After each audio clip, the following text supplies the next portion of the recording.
Good morning बच्चों, welcome to my channel. बेटा आज हम करेंगे क्लास 10th की साइंस की वर्कशीट नंबर 57 जो कि 18 नवंबर की है। आज की वर्कशीट में हम करेंगे रिफ्रैक्शन ऑफ लाइट। हमने पहली वर्कशीट में किया था रिफ्लेक्शन और यहाँ क्या है, रिफ्रैक्शन। ठीक है, अब ये रिफ्रैक्शन क्या होता है? Bending of light when it enters obliquely from one transparent medium to another. यानी कि जो लाइट है, लाइट एक मीडियम से दूसरे मीडियम में अगर जा रही है तो वो बेंड करती है। ठीक है, जैसे उसमें रे था, बेंड कर रही थी, तो उसको हम क्या कहते हैं? Refraction of light. अब आपको ये पता होना चाहिए कि जो maximum light speed of light is maximum in vacuum. Vacuum में सबसे ज़्यादा स्पीड की लाइट की स्पीड होती है, जो होती है 3 × 10⁸ मीटर पर सेकेंड। कॉज ऑफ रिफ्रैक्शन किसकी वजह से होता है? Change in speed of light. चलिए, ये बेटा एक बहुत ही अच्छा से ये जो दिया हुआ है रिफ्रैक्शन दिया हुआ है ग्लास स्लैब। ग्लास स्लैब मतलब आपको पता है ना, ग्लास स्लैब आपने प्रैक्टिकल लैब में देखा होगा। स्लैब यानी कि कांच जैसा ही ग्लास जो होता है, ग्लास का स्लैब होता है, चौकोर एक स्क्वायर की शेप में होता है, क्यूबॉइड की शेप में होता है। इसमें देखिए क्या होता है, इसमें हमने ये सब पढ़ रखा है कि यहाँ इंसिडेंट रे ऐसे जाएगी। ठीक है, ये हमारा नॉर्मल होता है। अब क्या होगा, जो जब ये जो ग्लास स्लैब है इससे जब ये टकराएगी लाइट, जो रे टकराएगी, तो क्या होगा, इसको ऐसे जाना चाहिए, स्ट्रेट जाना चाहिए, लेकिन क्या होगा, ये स्ट्रेट ना जाके ये बेंट हो जाएगी और ये ऐसे चली जाएगी। ठीक है, तो थोड़ी सी बेंट हो गई, मुड़ गई। यानी कि आपको ये चीज़ ध्यान रखनी, क्योंकि यहाँ क्या है, हमारे पास एयर और ये हमारे पास क्या है, ग्लास। मीडियम चेंज हो गया, जैसे मीडियम चेंज हुआ तो ये जो हमारी रे है, इंसिडेंट रे, वो उसको सीधा ना जाने की बजाय वो थोड़ा सा टिल्ट हो गई, मुड़ गई। ठीक है, जो हमारी क्या है, रिफ्रैक्टेड रे है। इसके बाद क्या हुआ, जब यहाँ ग्लास खत्म हुआ तो ग्लास का एरिया खत्म हो गया, अब वो फिर दोबारा एयर में पहुँचेगी। जब वो एयर में पहुँची, ठीक है, तो ये इमरजेंट रे हो जाएगी, ये रिफ्लेक्टेड रे हो जाएगी। अब आप ये देखिए, थिकनेस दी हुई है, ग्लास की थिकनेस है, इससे कुछ लेना देना नहीं है। अब ये एक और चीज़ है, लिटरल डिस्प्लेसमेंट डी। ये क्यों है? ये है कि जो ओरिजिनल जो इसकी रे थी, जिसको जहाँ से जाना था वहाँ ना जाके ये दूसरी जगह गई है, तो इन दोनों के बीच की जो डिस्टेंस होगी वो हमारा क्या कहलाएगा, लिटरल डिस्प्लेसमेंट। और ये आपका नॉर्मल है, ये आपको बताइए N1 और ये N1 डैश, क्योंकि ये एयर और ग्लास के बीच में है और ये ग्लास और एयर के बीच में, इसलिए हमने इसे N1 N2 डैश लिया है। ठीक है, और एंगल, अब एंगल तो आपको पता ही है, ये आई है, एंगल ऑफ इंसिडेंस हो गया, ये एंगल ऑफ रिफ्रैक्शन हो गया, ये भी एंगल ऑफ रिफ्रैक्शन, और ये एंगल ऑफ इमर्जेंस। ठीक है, चलिए, ये बहुत ही इंपॉर्टेंट है, इसको थोड़ा ध्यान रखिएगा, ये एग्जाम में आता है ग्लास स्लैब के बारे में। अब इसी से हमने क्या पता चला, the angle of incidence is equal to the angle of emergent. देखिए यहाँ पे, देखिए यहाँ से आप देख सकते हैं, ये जो एंगल ऑफ इंसिडेंस है ये एंगल ऑफ इमर्जेंट के इक्वल हो जाएगा। ठीक है, लेटरल डिस्प्लेसमेंट जो है ये किस चीज़ पे डिपेंड करता है? ये डिपेंड करता है थिकनेस की, जो ग्लास की जो स्लैब जो है, ग्लास स्लैब जो है वो कितना मोटा है, कितना पतला है, और रिफ्रैक्टिव इंडेक्स ऑफ मटेरियल की, वो किस मटेरियल का बना है, अगर ग्लास का बना है या कौन सा मटेरियल का बना हुआ है, वो उस पर भी डिपेंड करता है, दो चीज़ों पर डिपेंड करता है। चलिए, लॉ ऑफ रिफ्रैक्शन पढ़ लेते हैं।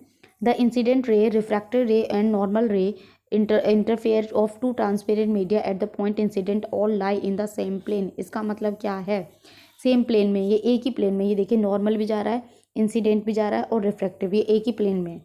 ठीक है, तो ये इन्होंने यही बोला कि एक ही प्लेन में लाई करते हैं। अब देखिए, the ratio of sine of angle of incidence and angle of refraction जो हो गया वो कांस्टेंट होगा। ठीक है, साइन आई अपन में साइन आर, इसकी वैल्यू हमेशा क्या होगी, कांस्टेंट होगी। Pair of media and colour of light, this law is known as Snell's law. इसको क्या कहते हैं? स्नेल्स लॉ कहते हैं। अभी कुछ चीज़ें और दी हुई हैं, यहाँ देख लेते हैं। हमारा रिफ्रैक्टिव इंडेक्स क्या है, एन से शो करते हैं हम।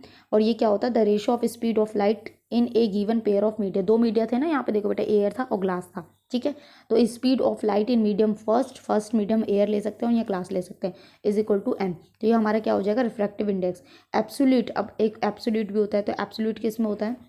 Absolute refractive index of media with respect to vacuum to air, vacuum और एयर। ठीक है, तो सी क्या है, स्पीड, अब ये क्या हो जाएगा, सी अपॉन में v, speed of light in vacuum और एयर और मीडियम। यहाँ पे एयर और मीडियम दो चीज़ें थी, तो n is equal to c upon में वी। यहाँ पे सिर्फ मीडियम है, यहाँ पे एयर और मीडियम है। अब है ऑप्टिकली डेंसर मीडियम। डेंसर का मतलब बेटा वही होगा, डेंसर मतलब जिसका रिफ्रैक्टिव इंडेक्स हाई होगा। ठीक है, out of two given medium having higher value of refractive index, जैसे इसमें स्लैब का हाई होगा। ऑप्टिकली रेयर का मतलब जिसका जो रिफ्रैक्टिव इंडेक्स है क्या होगा, लोअर होगा। when light enters obliquely from rare to denser medium it bends towards the normal। अब देखिए इस चीज़ को थोड़ा समझ लीजिए कि जो एयर था, ठीक है। एयर लाइटर मीडियम है और जो ग्लास है वो आपका डेंसर मीडियम है। तो जब ये इसमें एंटर कर रही थी, ये आपकी नॉर्मल है, तो ये नॉर्मल की तरफ गई है लाइट, ठीक है। लेकिन अगर ये उल्टा होता, ऊपर अगर डेंसर होता, मान लीजिए ये है, ये आपका डेंसर मीडियम होता और ये आपका रेयर मीडियम होता, ये नॉर्मल लाइन है, तो ये क्या होता है, ये जो है ये बेटा इधर नहीं आती, ये से दूर भागती, अवे, ठीक है। तो इसके बाद वाला पॉइंट वही है, ये वाला देखिए क्या है, denser medium, it bends toward the normal, normal की तरफ मुड़ रही है ये, ठीक है, अगर रेयर से डेंसर में जा रही है, इस चीज़ को ध्यान रखिएगा। और अगर डेंसर से रेयर में जा रही है तो bends away from the normal, यानी कि ये अगर नॉर्मल है, आपके नॉर्मल रे है, तो ये इधर न जाके इससे और दूर जाएगी, ठीक है। Refractive index of diamond, diamond का जो रिफ्रैक्टिव इंडेक्स होता है वो बहुत ही हाई होता है, 2.42 दिया हुआ है। चलिए क्वेश्चन देखते हैं। Find the speed of light in glass if the refractive index of glass is 1.5 and c आपको दिया हुआ है। तो बेटा जो फर्स्ट क्वेश्चन है ये देखिए, n is equal to c upon में v होता है, ठीक है। चलिए इसको कर लेते हैं,